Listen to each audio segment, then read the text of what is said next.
Welcome to Pod Save America. I'm Jon Favreau. I'm Dan Pfeiffer. On today's show, Kamala Harris races to define herself before Donald Trump does it first, and the new Democratic nominee surges in the polls with just over 100 days left until Election Day. Then, former UN Ambassador Susan Rice joins the show to talk with Dan about the attacks on Harris as a DEI candidate and what the VP selection process is really like, since Susan went through it 4 years ago. But first, when Joe Biden announced on Sunday that he was bowing out of the presidential race, he promised to speak to the nation about his decision and his vision for the remainder of his term. That explanation came last night in the form of an Oval Office address. Let's take a listen. You know, in recent weeks, it's become clear to me that I need to unite my party in this critical endeavor. I believe my record as president, my leadership in the world, my vision for America's future, all merited a second term. But nothing can come in the way of saving our democracy. That includes personal ambition. So I've decided the best way forward is to pass the torch to a new generation. That's the best way to unite our nation. You know, there is a time and a place for long years of experience in public life. But there's also a time and a place for new voices, fresh voices, yes, younger voices. And that time and place is now. Biden also listed out his priorities for the time that he has left, including lowering costs, protecting abortion rights, making progress on gun violence, ending the war in Gaza, and attempting some kind of Supreme Court reform. He also ticked through his considerable accomplishments from the last 4 years. Dan, what was your reaction to the speech? I think I probably processed this differently than you did or a lot of other people, because I was thinking about this, and other than the years of 2017 to 2021, Joe Biden has been my senator, my vice president, or my president every single day of my life. Wow. Like there was no period of time where I knew anything about politics where Joe Biden wasn't a singular figure in it. And so to see him begin the process of saying goodbye is just incredibly, it's sad, right? It is, because it's clearly not the ending he would have written for himself, right? And so I felt sad for him, sad for his family, sad for the staff who are incredibly loyal to him and love him so much and have so much affection for him. But then, I mean, maybe, I guess it's bittersweet is the right way, because to see, you got this glimpse in how he was talked about after the remarks and how people responded to the remarks, with the people standing in front of the White House with the signs that said, "Thank you, President Biden," or "Thank you, Joe," that you're beginning to see the first page of his chapter in history be written, right? In just a really, I think, meaningful way because he did something, and Susan talks about this in the interview I have with her later.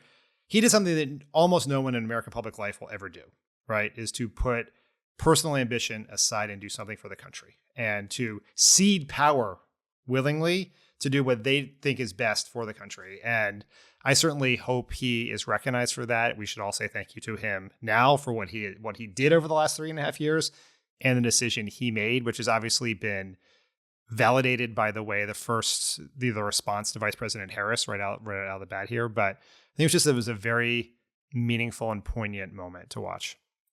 One thing I took away from the speech, in his delivery, his tone, is that he clearly still believes with every fiber of his being that he could have won, that he deserves to win, that he could serve another term.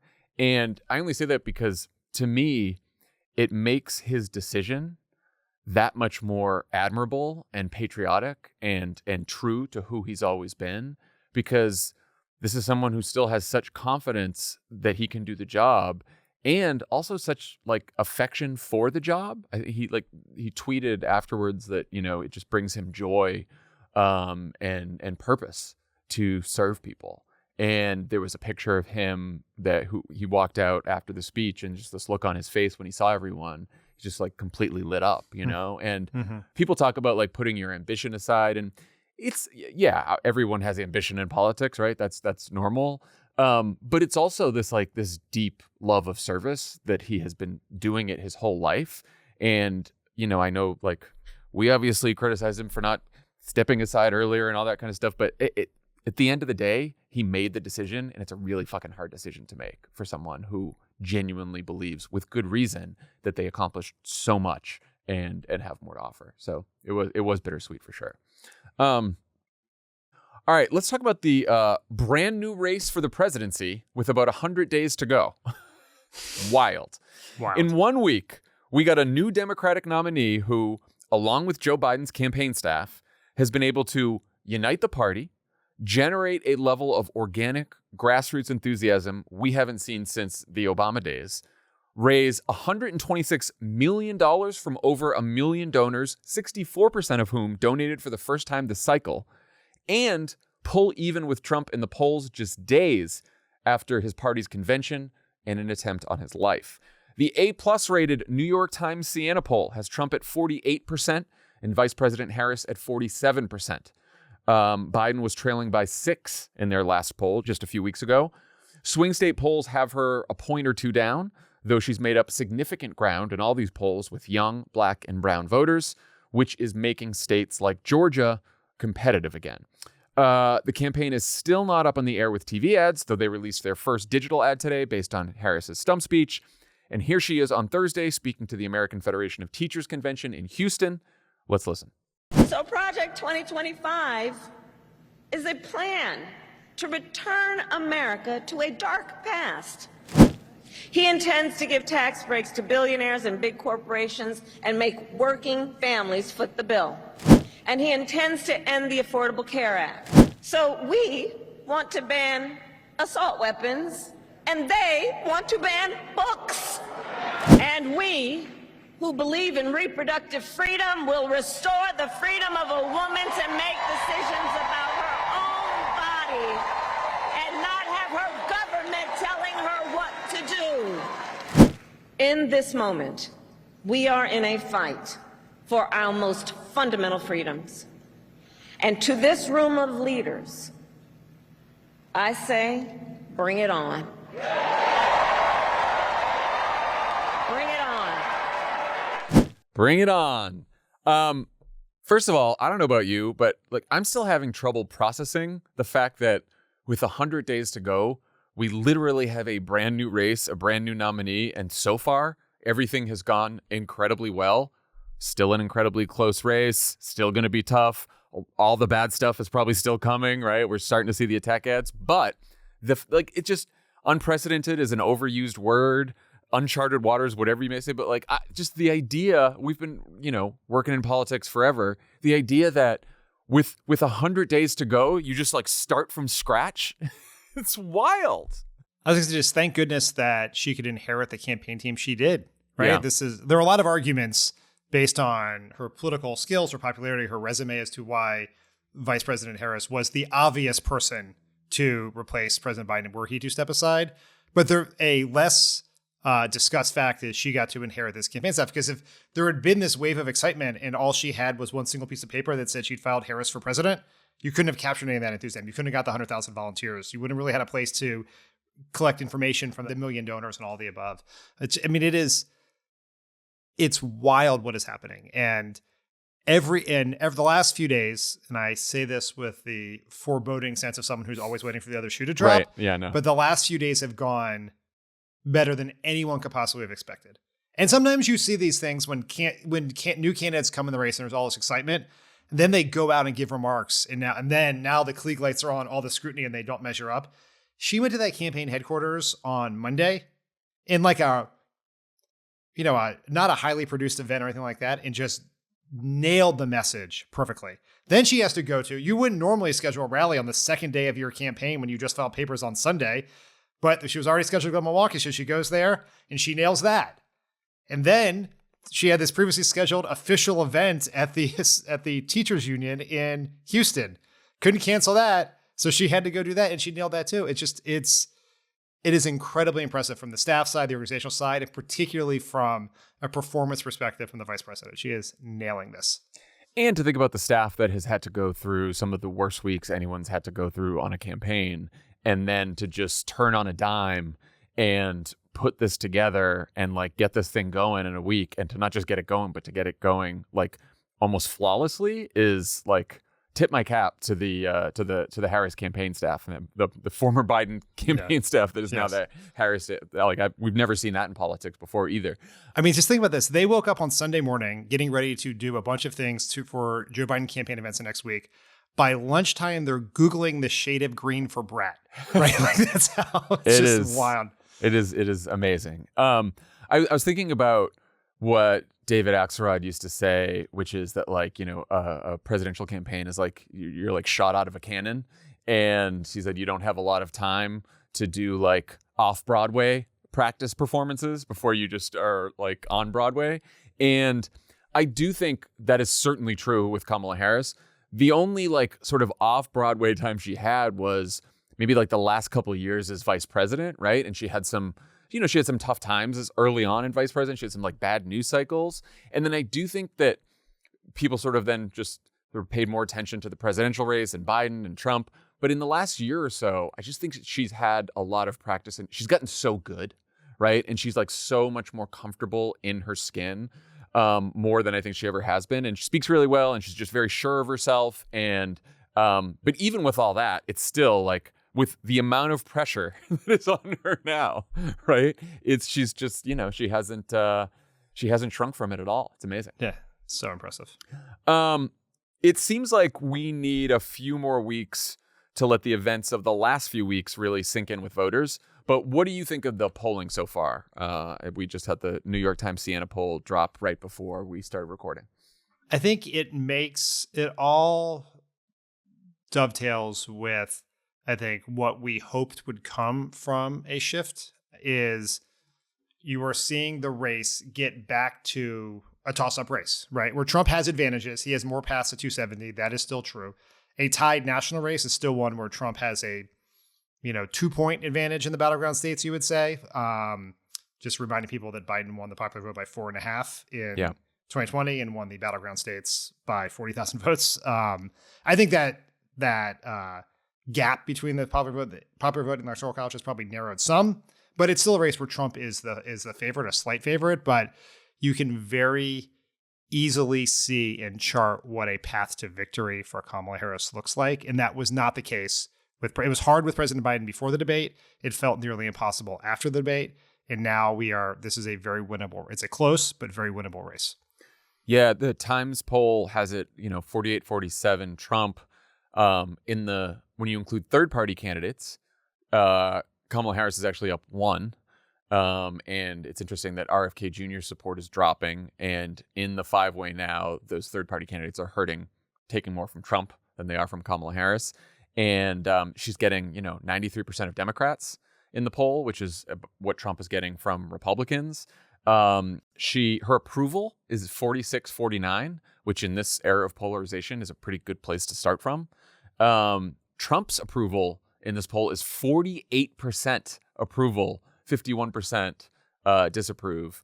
I'm guessing that has something to do with the assassination attempt followed by the Republican convention, and that's why it's his high watermark. But that really stood out to me that Donald Trump of all people has that kind of approval rating right now. I mean, we said for the last 10 days that we were pretty skeptical that there would be a single voter in the country who was not for Trump, who would see him get shot in the ear and then be for him. And then the Times quotes this person, a 2016 Clinton, 2020 Biden voter who saw Trump get shot in the ear, saw him stand up, and do the fight thing. And his takeaway was he must have something so important to say that they want to silence him. And now he's supporting Trump. So it's like they found that person. Yikes. I mean, if you look across all the polling, what the real takeaway is that all the groups that President Biden was struggling with, who are core to the Democratic coalition, younger voters, Black voters, Latino voters, Kamala Harris is doing better than President Biden was by a few points. But she is not yet at the 2020 numbers that she needs to be to win. So, which is to be completely, it's completely understandable. I mean, she's been in the race for 4 days, but it just shows that the potential here in her candidacy is tremendous, and it gets us right back in the game. And where we thought we were going to be this whole race, and then it felt like we weren't going to be the last few months, we're back there now. Yeah, she's doing better than 2024 Biden, not as good yet as 2020 Biden. Can you talk a little bit about what's probably been on the top of the to-do list for Kamala Harris, Jen O'Malley Dillon, campaign manager for Biden, who's now campaign manager for Kamala Harris, and the entire Harris for President staff. Like, how do you even begin to get a new campaign up and running with this little time left? What do you think they've been doing all week? Well, I think for most of the campaign, they literally just changed the name in what they were doing, right? Like the people who are knocking doors are now knocking doors for Kamala Harris, not Joe Biden. The people who are doing digital content are now doing digital content for Kamala Harris, not Joe Biden. They obviously had to make some real changes to brand and aesthetic. They did that incredibly quickly. The real questions are going to be around message. Yeah. That Biden campaign, for all the obvious reasons, had some research on Vice President Harris as vice president, but they hadn't tested her against Trump, right? And what the right message would be. They haven't done sort of in a normal world, you would have spent months doing research before you ever announced, understanding how the electorate perceives who you are at the moment. What are the best messages for you? What are your biggest vulnerabilities? How do you adjust for those? And so they have to do all that in a compressed period of time. I think there's probably some work to do to figure out who her team is, right? She obviously has Jen O'Malley Dillon is going to lead that team, and she's the exact right person to do it. But I was listening to our old friend David Axelrod on Hacks on Tap, and she doesn't have a political person who's traveled with her whole career, like a David Axelrod or Mike Donilon or Karl Rove or anything like that. And so who is going to play that role with her? Who's going to be sort of a partner to Jen O'Malley Dillon on that? Because you get a bunch of people there who have worked for President Biden for, in some cases, decades. Right. Yeah. And how do you just sort of organize around that? How do you figure out the staffing? Like, she has some people who would staff her, but in the structure of a presidential campaign, those people would theoretically just be waiting now for Josh Shapiro or Mark Kelly. Like, how do you move those people? So there's some organized stuff around that. But I think the highest priority thing is the research to inform the advertising campaign to come. And part of what that research needs to inform, that is a different task she has, or an extra task she has, is introducing herself or reintroducing herself, or like, because, Joe Biden is an incumbent president and also someone who's been on the scene for most of his life. And so 100% name ID, people have hardened impressions of Joe Biden and who he is. Same thing with Donald Trump. And now you're running a campaign where you want to make it a choice. You want to lay out the choice between Kamala Harris and Donald Trump, but also she has some work to do, and the campaign has some work to do, letting people know who she is, what she stands for, what her policies are, how they may differ from Joe Biden, what her proposals are. And I'm just, like you were talking about how the staff that's knocking on doors just starts knocking on doors for Kamala Harris. But that's like, even that, right? There's got to be, they've got to know her positions, who she is, what she does, what her bio is. Like that's going to take a lot. That's a sort of you can't turn that ship around in a week. And this is even if in a normal presidential campaign, this is the busiest 3-week period of the whole campaign. You have to pick and announce your vice president. You have to prepare for the convention. You have to manage the convention, not just what the nominee is going to say, but the entire, all 4 nights, who the speakers are, what I say. There was an entire process that was in place for a year to do that for Joe Biden. And now in 3 weeks, they have to do that for Kamala Harris. It'll be a lot of the same people. Like you imagine, like President Obama would still speak. I imagine President Biden would still speak, but the roles are different. The message is different. There's so much work has been done that's going to be ripped up and redone in a record amount of time. Our friend Stephanie Cutter is running the convention, and she is not sleeping. Poor Stephanie is not sleeping. And she's one of the hardest working people in politics I know. So she's really not sleeping. The campaign isn't running TV ads just yet, and is currently being outspent 25-1 by the Trump folks. We're going to talk about some of the ads that the Trump folks are running later, but is that just because creating and producing campaign ads takes time? Like, do you have any concerns there that the Harris campaign isn't up on television yet? I don't have concerns there, because if you were to run ads that are not informed by messaging research, waste of money. Yeah, you're lighting money on fire. And what's also interesting is this weekend is the start of the Olympics. The Olympics are the first big moment where people are going to tune in masse, where people who do not consume linear television normally will tune in to watch the Olympics. Both the Biden and Trump campaigns had long planned this to be the real big launch of their major stretch run advertising campaigns. So what's going to happen over the next 3 or 4 days here? Not worth worrying about. Don't light money on fire. But starting this weekend, you're going to have your first ads up there informed by that polling, and that you've tested the ads, you know they work. And so I'm sure in their head, probably Monday is the deadline because, I mean, this is political advertising on linear television is still pretty antiquated, but usually have to get the ads in on Friday to get them up. And so I imagine that probably Monday would be when you would start to see new ads. Maybe if they're lucky, they can get some up this weekend. But yeah, and just so people know what goes into it, like you want to do some research before the ads, right? So you field a poll for a day or two. Then you have to write the ad, the creative for the ad.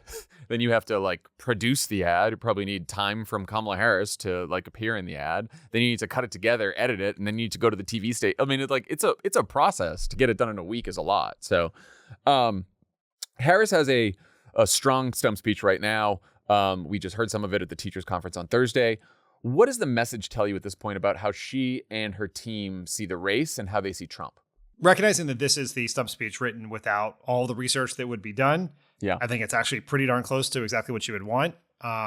They have grabbed onto what was a core tenet of President Biden's message, which is that she is going to be the one that will protect your freedoms from extremist MAGA Republicans like Donald Trump. Abortion, IVF, contraception, freedom of speech, right? Freedom to marry, all of those things. And she is just a much more natural vessel for that than President Biden was, because she is a more future-oriented candidate. She obviously speaks more fluently and more passionately on some of these issues than he has. And so I think that that's the right message. There's a lot of like sort of parsing this, like, is she running a base play? Is she looking for swing voters? I think that is too early to dig into that. She obviously has some appeal with core Democratic constituencies that had abandoned Biden. But those people, there's this assumption that all those Black voters or Latino voters, or even young voters that were not planning to vote for President Biden are not planning to vote for him because they thought he wasn't progressive enough, or they were just so much more liberal. And it's not that. In many cases, they're more moderate or just simply less ideological. And so I think she's right now trying to demonstrate, sort of lay out a theme. She's still kind of, at least for the first couple of days of this, was running for the nomination of the Democratic Party. I was just going to say, she had some work to do with the party. If just give her 24, 48 hours to do that work. Yeah. Just to show people that she can take on Trump, yes, that she is the right person to do it, which was the core to that prosecutor versus the perpetrator riff in that very first set of remarks, which I think is something she's been doing kind of a little bit at some of these events before as vice president. But now that she is at the top of the ticket, it makes more sense.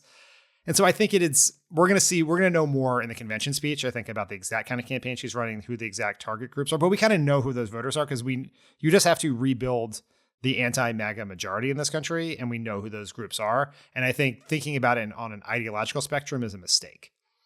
Yeah, I think that she, the other part of her message that fits right in with what Biden's is, she's for the people. Kamala Harris for the people. That was like her slogan way back in her 2020 campaign, and Donald Trump is for himself, right? So that was a Biden message. The new aspect to the message that she is uniquely suited to deliver is like, she is ready to turn the page and get us beyond the politics of the Trump era, and Donald Trump will take us back. I mean, she's had this line a couple times over the last week where she said, "We're not going back," which is a great line. And again, this one's tougher because like you want to talk about turning the page. It's like implicitly about, sort of people who weren't happy with the Trump or Biden choice, but obviously she's not going to explicitly say that. But I think just talking about turning the page, future, moving forward, not going back, is going to probably be a hallmark of the message. And I think President Biden made that easier for her by using the pass the torch line in his remarks. Yes. On Wednesday night. Yeah. I've also been happy to hear her really dig in on the economy and being like a fighter for working people and the middle class. And even to the extent we're going to talk about Project 2025, when she mentions that, she connects it to sort of like, they want to cut Social Security and Medicare, they want to cut childcare. And so she's trying to make this, make the message tangible to people, which I think is important. So one of the Biden campaign's big successes, maybe one of its biggest, was getting Trump on defense over Project 2025. You heard it feature prominently in the VP's pitch today. Trump was on Fox and Friends Thursday morning and once again tried to distance himself from Project 2025, saying he has no idea what it is, except for the parts that he likes. Take a listen. They wrote a document that many of the points are fine. Many of the points are absolutely ridiculous. I have nothing to do with the document. I've never seen the document. I've seen certain things that are said in it. They wrote something that I disagree with in many cases, and in some cases you agree. Are you ready? I know nothing about Project 25. I haven't seen the document. I don't intend to really see the document. I know nothing about it. I haven't seen it. Some things I like, some things I don't like, but I know nothing about it. I promise I know nothing about it. My VP wrote the foreword to a book about Project 2025. But again, I know nothing about it. I've taken many of the positions in there. Some of them I haven't. Kind of surprising to hear him asked about this on his favorite TV show from his favorite hosts. Yeah, I think that says that they're really worried about Project 2025. And they were trying to give him the opportunity to tell everyone that he had nothing to do with it. And he really they threw a batting practice pitch at him and he swung and missed on that one pretty hard. But it was very telling. They felt the need to give him a chance to wiggle out of it. Before this, I just did this weekend's episode of The Wilderness. Tune in. It'll be on your Pod Save America feed. Talked to our pal Sarah Longwell. She has been doing focus groups nonstop over the last week. And I asked her about Project 2025. She said it has come up more organically in all of these focus groups over the last week, over the last month, especially after the debate when everyone was like, why is the media talking about Joe Biden's age? Why aren't they covering 2025? She was like, since then, it has been coming up in all these groups. And it's like, she said it's wild. People are just, it's this like conspiratorial, what is it? It seems scary. Now, when you press people and you ask them like, well, what's in it? What's scary about it? They don't necessarily know. They just think it's like really bad. So I do wonder like, how you think the Harris campaign should handle that going forward. Like, can it stay as this like boogeyman?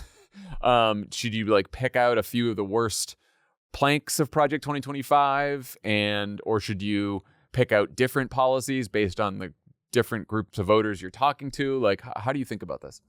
I think sort of all of the above. Just anecdotally, we were all in Madison over the weekend after being at the Republican convention in Milwaukee, and we all went door knocking for Joe Biden and Kamala Harris and Tammy Baldwin. And Tommy and I were at a door, and asked the woman at the door what she thought this election was about, and she said stopping Project 2025. We were like, okay, good. I think we got that vote. Amazing. But I think that this is a gift from the political heavens for Democrats, because one of Donald Trump's great political assets is his ability to just speak so incomprehensibly that no one knows what he stands for. And so you can see this. You've seen this in focus groups. You ask about abortion, and the evangelical Christian anti-abortion person there thinks Donald Trump is one of the great warriors against abortion. And then you ask the independent voter who's maybe doesn't like either candidate, and they think Donald Trump is probably secretly pro-choice. Yeah. So, he gets many times the best of both worlds, right? Some of the assholes on Wall Street think he'll cut their taxes, and some of the working class voters in Scranton thinks he will raise taxes on the rich. Yeah. And Project 2025 is the opportunity to not make Donald Trump's agenda be something specific, not a Rorschach test. And so that is great. And so I think the way you do it is there's going to have to be some definition around it. So I would pick the three, broadly in your stump speeches, pick, two or three, most damning, most broadly unpopular things to cite. And then you can, as you're doing your constituency work, as you are empowering either messengers on behalf of the campaign, either as field organizers or influencers or anything like that, like what are the issues that matter most to a specific group of people? Teachers, this community, veterans, etc. And it's a catalog to pick from and message off of.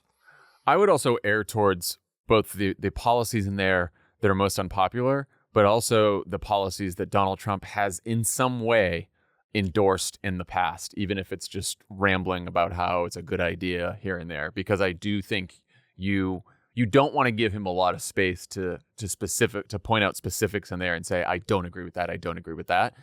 He has obviously a credibility problem anyway. Most people know he's a liar, but I think it's even more useful and more effective if you can point to stuff in Project 2025 that he has explicitly in some way endorsed in the past. So let's talk about how Trump and the Republicans are responding to Harris's candidacy. There's been a lot of focus on some of the really gross, really stupid shit said about the vice president by some House Republicans and right-wing media types. But it seems like the Trump campaign and Republican candidates are circling around a message that Harris is a radical San Francisco liberal. They're using a litany of sound bites from her time in the Senate as vice president and from her 2020 primary campaign. Hannity did it on his show Wednesday night. Republican Senate candidates are cutting ads with this message. It looks like the Trump campaign is as well. Trump himself did his best to deliver the message at a rally in Charlotte on Wednesday in North Carolina. Let's listen.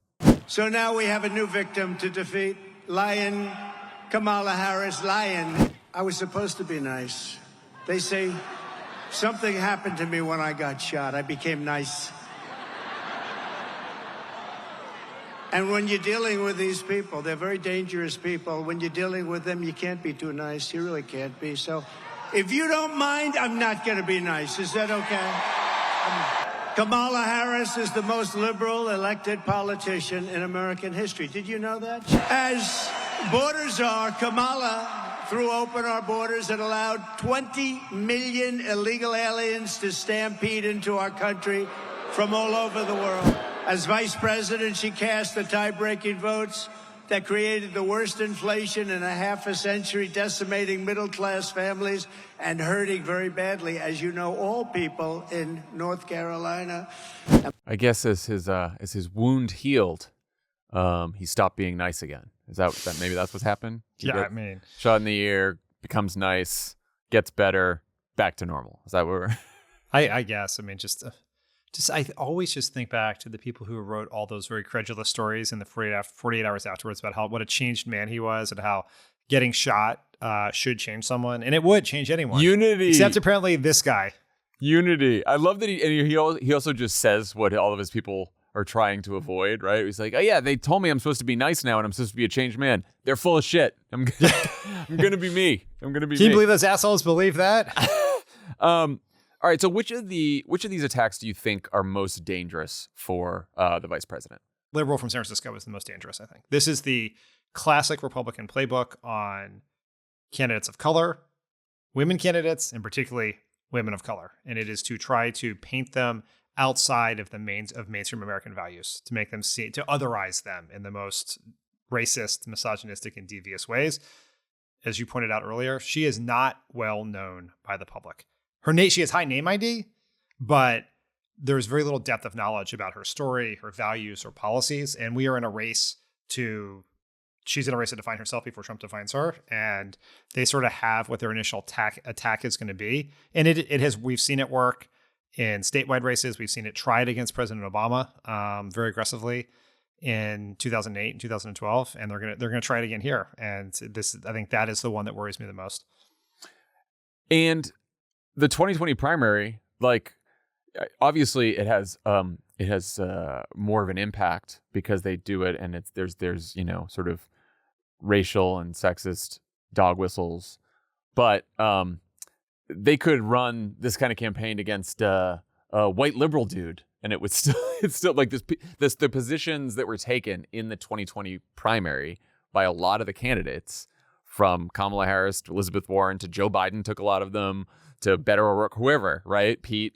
It is interesting to hear that we didn't play the McCormick ad. This was Dave McCormick, who's the Republican Senate candidate who's running against Bob Casey in Pennsylvania, sort of cut an ad with all the highlights from 2020 and 2019, when it was like, everything from Green New Deal to like decriminalizing border crossings to like banning plastic straws. Never saying that. Like, what do you think the best defense against that is? How do you respond to that? Certainly not to play whack-a-mole on your past positions. It is to articulate a vision for the future. Yeah. Right. And you can see how you would handle this, right? Like, the attack is that you supported Medicare for all, ending private health insurance, access to undocumented immigrants. And you say, my position is that we will never cut Social Security and Medicare. I support the Affordable Care Act. I support strengthening it to making it more affordable, to hold insurance companies more accountable. And what Donald Trump wants to do is repeal that law so that even people without pre-existing conditions have access to coverage, right? On immigration, you lean right into, and instead of going back and doing like the punch bowl version of legislative history on the border security bill, you put, that is now your forward-looking policy, right? This is the bill this is what I want to do, right? And it is a bipartisan bill supported by these law enforcement officials and unions, and just this is what the urgency of the convention speech is this is your proactive forward-looking agenda that you are running on. You want to know what I think about healthcare? This is what I think. You want to know about immigration? This is what I think. You want to know what I think about climate? This is what I think, right? And you just got to do that because you can't, it's too hard to try to explain all that stuff away. You have to have a forward-looking agenda and be aggressive about it. And everything has to be contrast. It is your position and why his is bad. Your position, why his is bad, instead of just playing defense. Like the best defense here is a strong offense. I think this is all well and good for her speeches, her ads. I think where it becomes tricky is interviews, how you answer a question in an interview, and then how this comes up at the debate, right? Because then you've got the moderator pushing and you've got Donald Trump pushing. And so when you say, well, here's what I stand for, they're going to say, okay, well, but what about this thing that you said back in 2019 and 2020? What do you think about that? And they're just going to keep pushing her. Like, I just wonder, obviously you can't relitigate everything, but if you're pushed on it, I do wonder if there's a moment where it's like, I have been vice president for the last 4 years. Exactly. And in that experience, I worked with Joe Biden, with Democrats in Congress and Republicans in Congress to govern on behalf of the entire country, right? All 50 states. And we did some things that people never thought we could do. Infrastructure, whatever you want to do, then you can actually use it as a way to talk about your accomplishments and all the, and so it like implicitly says that, she has learned as a national figure and as someone who has governed nationwide with Joe Biden that it's good to compromise and it's good to meet people where they are and you can get things done that way. I almost think that's like you kind of have to make that turn at some point because she, in the speeches, it's fine, but she will get pressed on it in interviews. Yeah, I think that's smart. Use the vice presidency as the pivot point. Because you can say, I had the chance to see all this stuff up front. I sat in meetings with world leaders or experts and all of these things. And I learned a lot. And it's helped me understand some of the problems facing all parts of this country. Yep. And here's how I'm going to govern. Yep. I think that's right. One other line of attack I wanted to ask you about, this idea that Kamala Harris was part of a cover-up of Biden's health, even implying that this whole thing was like a preordained coup. Do you think that's worrisome? Obviously, that has a lot of purchase with the Fox News viewing Trump base. But do you think that gives her problems beyond the Republican base? I don't think so. It's not something I would worry about. I just think that you've already seen it. It's only been like 96 hours since Joe Biden withdrew, and he obviously gave the speech. It was watched by 29 million people last night, which is, I think, pretty phenomenal. Yeah. But this race is very quickly Kamala Harris versus Donald Trump, and Joe Biden. His presidency is going to matter. The things that they did together are going to matter. Some of the things he does over the next 6 months will affect the campaign, but it's about these two people. And I don't think, I would be shocked if that really matters to anyone in our target voter universe. I think the more time they want to spend on Joe Biden, the better at this point. Yeah. And I also think that it is sort of just a legacy of the fact that we're only a week out from all of this. And so Sarah did say that in some of the groups, not that there was there wasn't concern that there was like a cover up or something like that, but there was like, how did she get to be the nominee? When did this happen? This is just, there was no process. Suddenly she's the nominee. Where's Joe Biden? So there is like just a little education maybe to be done on the insanity of the last couple of weeks. But I think beyond that, I don't think that the cover up attack is really going to land that much. Okay. When we come back from break, Dan is going to talk to former UN ambassador and national security advisor Susan Rice about how Harris should respond to these new attacks and what it's like to be vetted as a VP contender. When we come back, Susan Rice. Pod Save America is brought to you by ZipRecruiter. Summer's here and seasonal businesses are hiring everything from mule packers to drama camp leaders. This means that people with these specific skills are in high demand and not easy to find. Whether you're hiring for one of these roles or any other, how do you find top talent before the competition gets to them? ZipRecruiter. And right now, you can try ZipRecruiter for free at ZipRecruiter.com/crooked. See a candidate who really shines? ZipRecruiter lets you connect with them ASAP. You can use ZipRecruiter's pre-written invite to apply message to personally reach out to your favorite candidates. I bet you didn't know this. What? You know how Donald Trump found J.D. Vance? Hey, John, how did Trump find J.D. Vance? It was ZipRecruiter. Wow. Yeah. Wow. We've also used ZipRecruiter here at Crooked Media for many years. It's very, very helpful. Hiring is difficult. ZipRecruiter makes it easier. Gear up for summer with ZipRecruiter's high-speed hiring tools. See why 4 out of 5 employers who post on ZipRecruiter get a quality candidate within the first day. Just go to this exclusive web address right now to try ZipRecruiter for free. ZipRecruiter.com/crooked. Again, that's ZipRecruiter.com/crooked. ZipRecruiter is the smartest way to hire. Joining me now is an old friend, someone with one of the best resumes in all of Washington. She served as the Chief Domestic Policy Advisor to President Biden and was the Ambassador to the United Nations and National Security Advisor to President Obama. Ambassador Susan Rice, welcome back to Pod Save America. How are you? I'm great. It's good to be with you, Dan. It's good to be It's back good to on the pod. It is. It's good to see you. I want to start with getting your reflections as someone who worked with President Biden in the White House for several years, and then obviously for many years during the Obama-Biden administration. Just your reaction to the speech last night, his decision to step aside and endorse Vice President Harris. How are you feeling about all of that? Very mixed emotions, to be honest. I was really proud to work with President Biden, both in the Obama administration and for 2.5 years in his administration leading domestic policy. We got an enormous amount done for the American people under his leadership. And he really was the captain that was ensuring that we pursued an ambitious agenda, whether it was on climate, racial justice, healthcare, education, student debt relief, you name it. And we've gotten an enormous amount done. And I think it's fair to say, as I have, that President Biden has been, one of the most successful presidents in less than 4 terms than anybody really since Lyndon Johnson and maybe beyond, going back further than that. So he's been a great president. And I think he cemented his legacy, quite honestly, by having the selflessness and the guts to recognize that, as he said last night, that it's in the best interest of the country for him to step aside.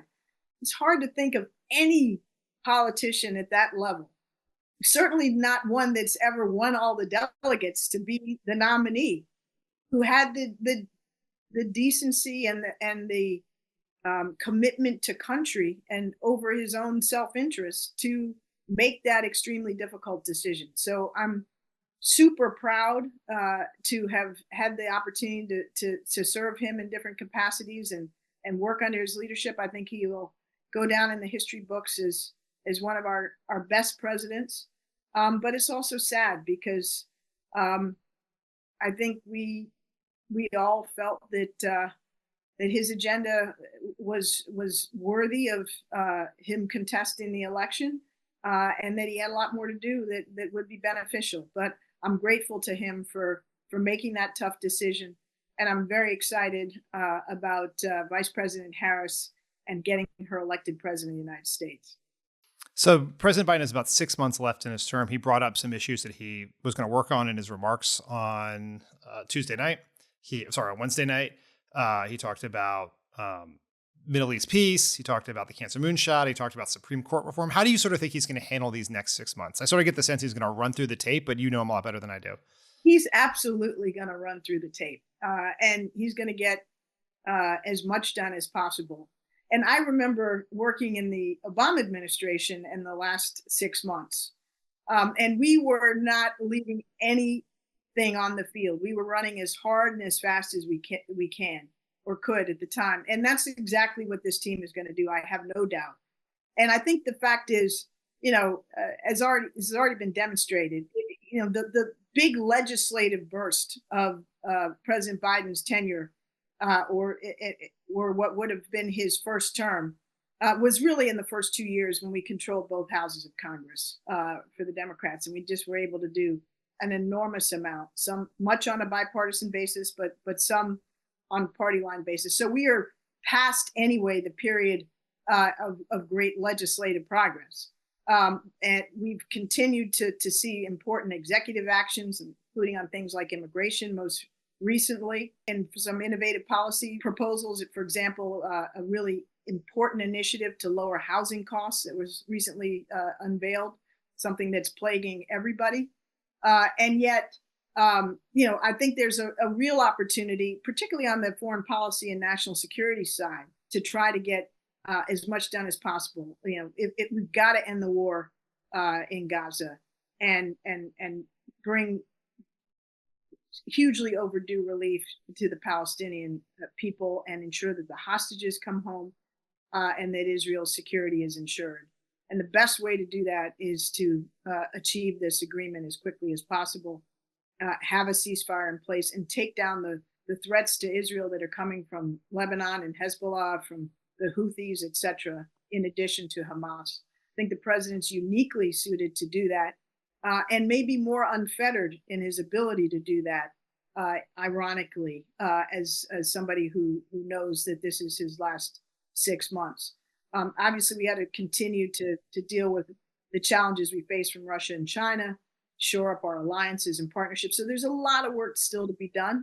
And I have every confidence he's going to get it done.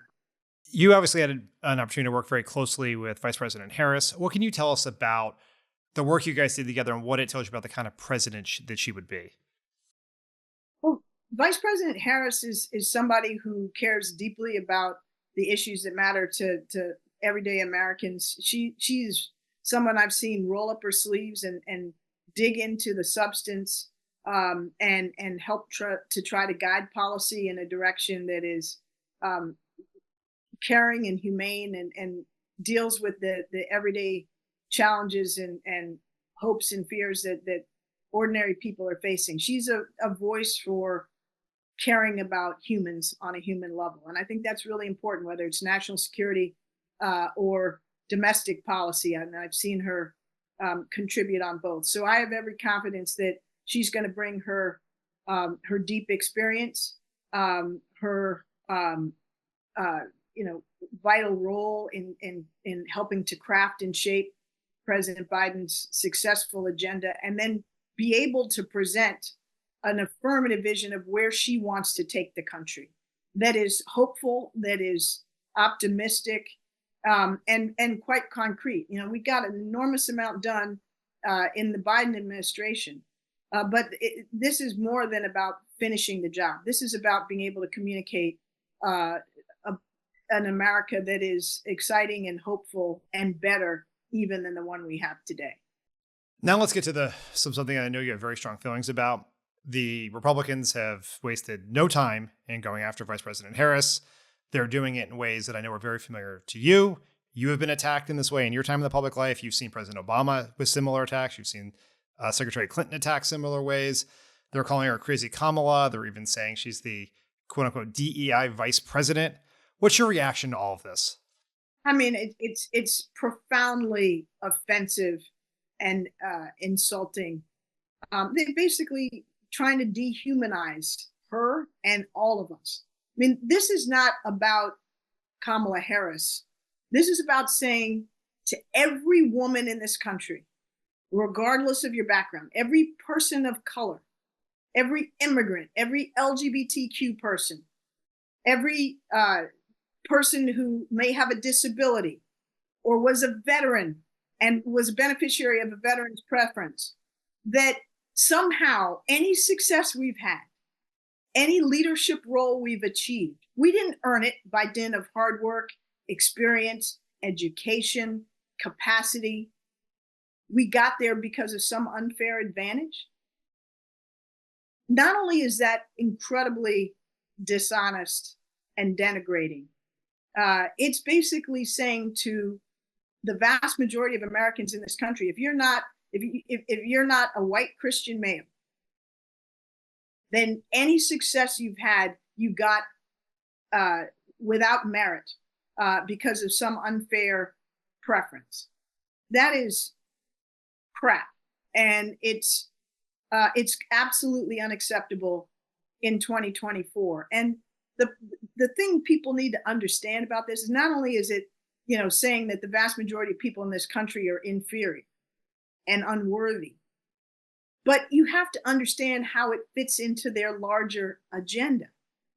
Project 2025, which Trump and Vance are deep up into, it is their agenda, despite their efforts to run away from it.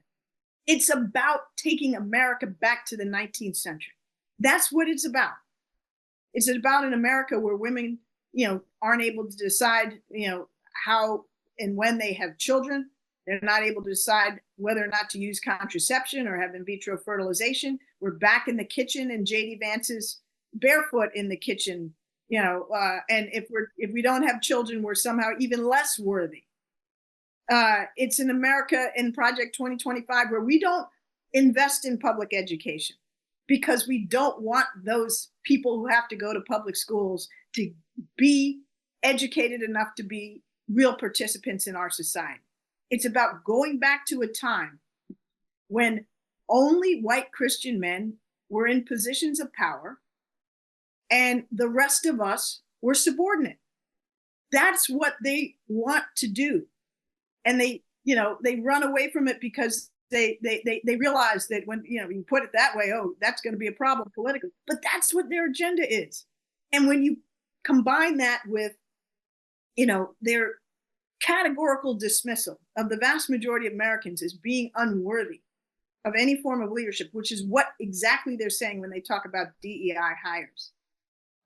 It's really quite shocking. And that's why, as offensive as this is to me on a personal level, because of, how these sorts of attacks have been leveled at me throughout my career, it is really about whether we are going into the future with an agenda that is about everybody in this country who is an American citizen, having a voice and a vote and the opportunity to make a better life for themselves, or whether we're going back to a past when only some people count. That's the binary choice. And we've got to be clear about it.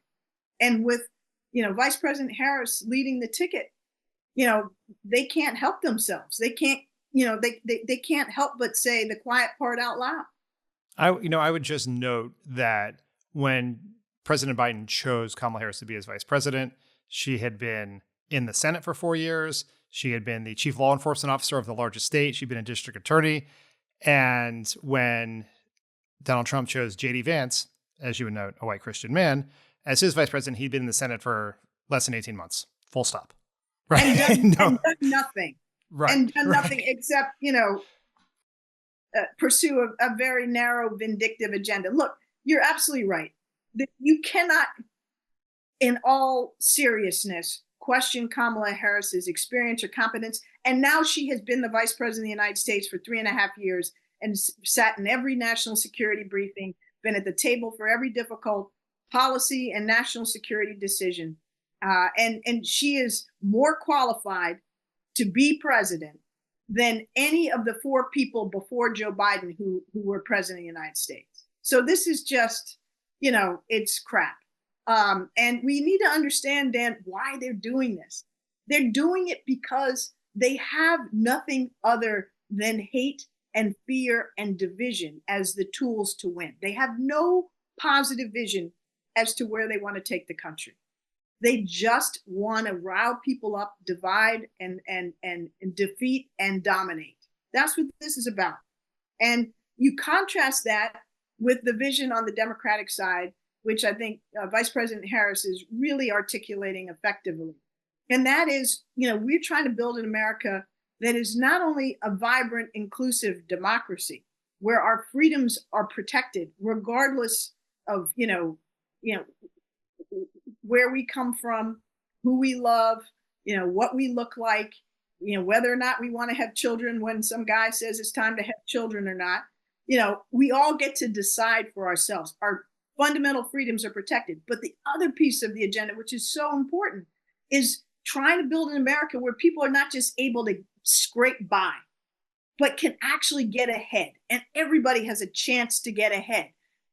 And we've got work to do to achieve that agenda. But, that's not the other side's agenda. They want one small subset of our society to dominate and everybody else to be subservient.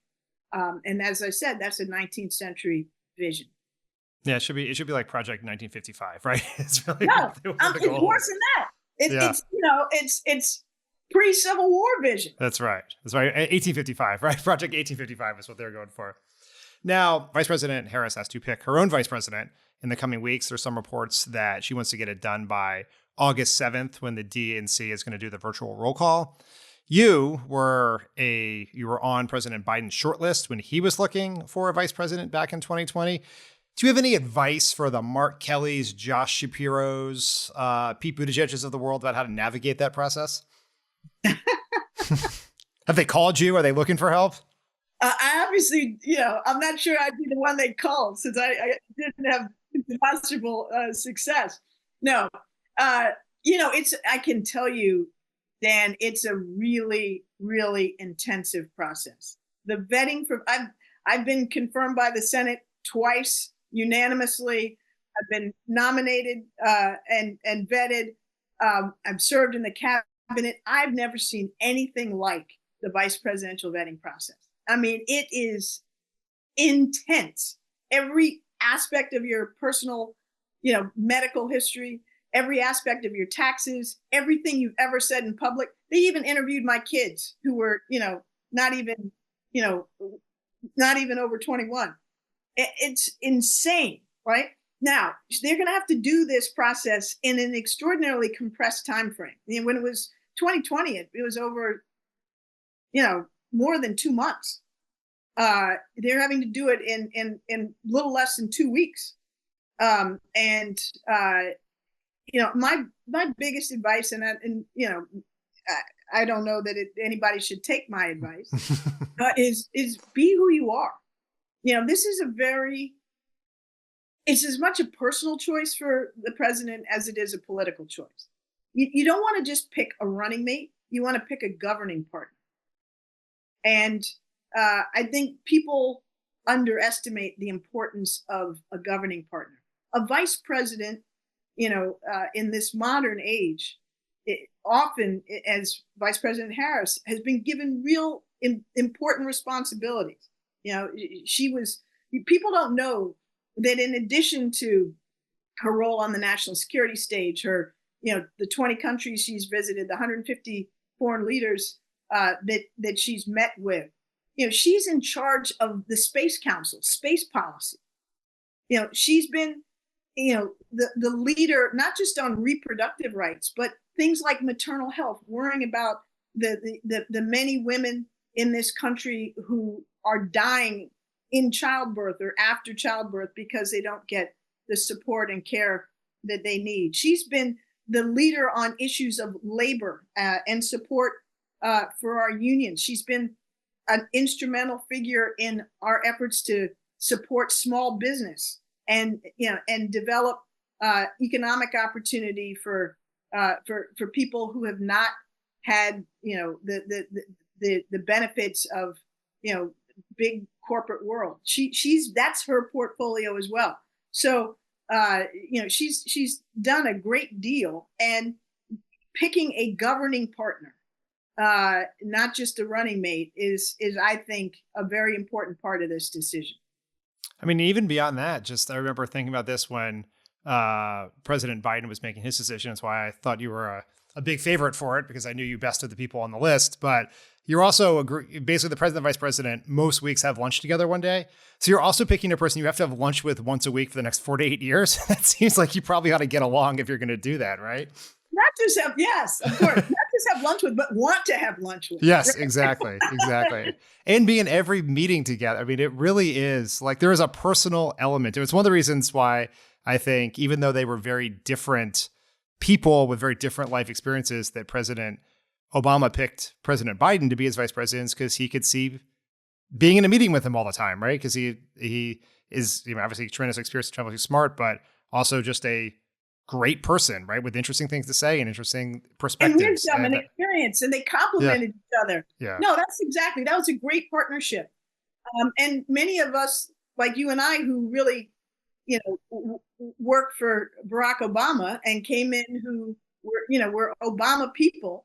The reason I was willing and eager to serve Joe Biden is because I had seen him serve President so effectively and loyally and as vice president, and got to know him and work with him in that context, and saw, how he, as you said, very different, but extraordinarily capable, and turned out to be an incredibly effective and successful president.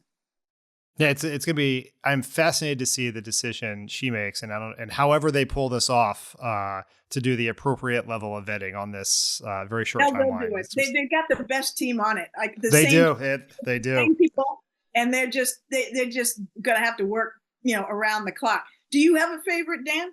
I love all the people on the list. If I have said that if I were to place a bet today on who I thought the choice would be, I would say my pick would be Mark Kelly. Because I think he adds a ton. He has tremendous gravitas. He's got an incredible bio. There's the Arizona piece, fighter pilot, astronauts are cool. Everyone thinks astronauts are cool, right? So if I had to say today what I think it's going to be, Mark Kelly would be my guess. But I love, I could watch Pete Buttigieg. If Secretary Buttigieg is the pick, 100 million people will watch the vice presidential debate because it would be one of the great moments in television history to watch him take down JD Vance.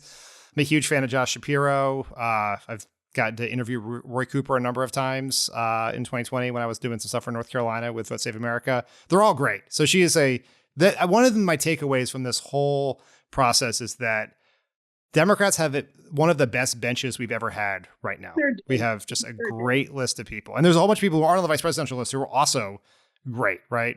Raphael Warnock, a bunch of people in the House. It's just, in part because we went Obama, Clinton, Biden, right? We've just had a bunch of, after Obama, we went kind of back in time for a little bit for president. So there are a bunch of people who got to rise up the ranks and, right, Gretchen Whitmer, exactly. Gina Raimondo. There's a whole bunch of people who rose up the ranks. Yeah, exactly. Who rose up the ranks sort of a little bit outside the spotlight because they weren't running for president and are, we have a bunch of superstars. I think it's just an awesome thing for the party going forward. Like I was at the Republican convention, at least I was in Milwaukee with Jon and Tommy last week. And just, they have no good speakers. There's not a single good speaker in that whole group. And then to think about the group of people who will speak in prime time at our convention or even before prime time, right? You'll have President Obama, you'll have President Biden, you'll obviously have Vice President Harris, but then all the other people who don't, Josh Shapiro, Gretchen Whitmer, just so many great voices that we have right now. I think it's just a super exciting time to be a Democrat. And the fact that a ticket of Vice President Harris versus anyone else that we just mentioned will be one of the most exciting tickets we've had in a very long time. So I think it's cool. I think it's great. And I don't know about you, but I everywhere I go, everybody I talk to, I just feel the energy and feel the excitement of her extraordinarily successful launch. And I think a lot of credit, frankly, goes to the team on the campaign that has had to make this pivot so abruptly and support her in her early days. I think they really deserve a lot of credit. Jen O'Malley Dillon is a good friend of mine. We worked on basically every campaign together for the first 15 years of our career. She's incredibly talented. Just what they went through over the last 3 weeks, and then just to wake up on Sunday. What you put them through. Yeah, it kept me up at night. I promise you that. It kept me up at night the whole time. But to wake up on Sunday morning and think that you were proceeding ahead with one candidate, then find out at lunchtime you're proceeding ahead with a different candidate, and to be able to make that pivot so quickly, and to be able to capture the enthusiasm, right, so quickly, all the 100,000 new volunteers, $100 million raised in the first few days, and to be able to do that and to pivot on a dime with, new messaging, new branding, new logistics, moving that Milwaukee rally on one day's notice to a place that had, more space to accommodate all the excitement. It's just incredibly impressed by what they did. They had an unprecedented challenge in American political history, and they handled it beyond anyone's expectations. They're awesome. And she is very lucky to have them, and they're very lucky to have her. Yeah. And everybody under them. I mean, so many of these folks are friends and colleagues. They go way back, and, they've been through it, and I'm super proud of them and grateful. Yeah, Sam. Susan Rice, thank you for being on Pod Save America. It's always great to talk to you. Thanks for sharing your perspective on President Biden, Vice President Harris, and how best to respond to the attacks on our new nominee. Great to be with you, Dan. And always good to see you. Thank you to your followership. Take care. Bye. That's our show for today. Thank you so much to Susan Rice for joining. And if you want to really nerd out on the latest polling, Dan did a super deep dive on the latest episode of Polar Coaster, all about Kamala Harris's polling. You can go listen to that episode now through our Friends of the Pod subscription. Sign up through the Apple Pods Pod Save America page or at crooked.com/friends. Also, check out The Wilderness this Sunday. It's going to be dropping on your feeds. We got Sarah Longwell talking about a whole bunch of swing voters she has been talking to this last week. From all walks of life and how they feel about the Kamala Harris candidacy. Everyone have a great weekend, and we will be in your feeds with a new episode on Tuesday. Bye, everyone.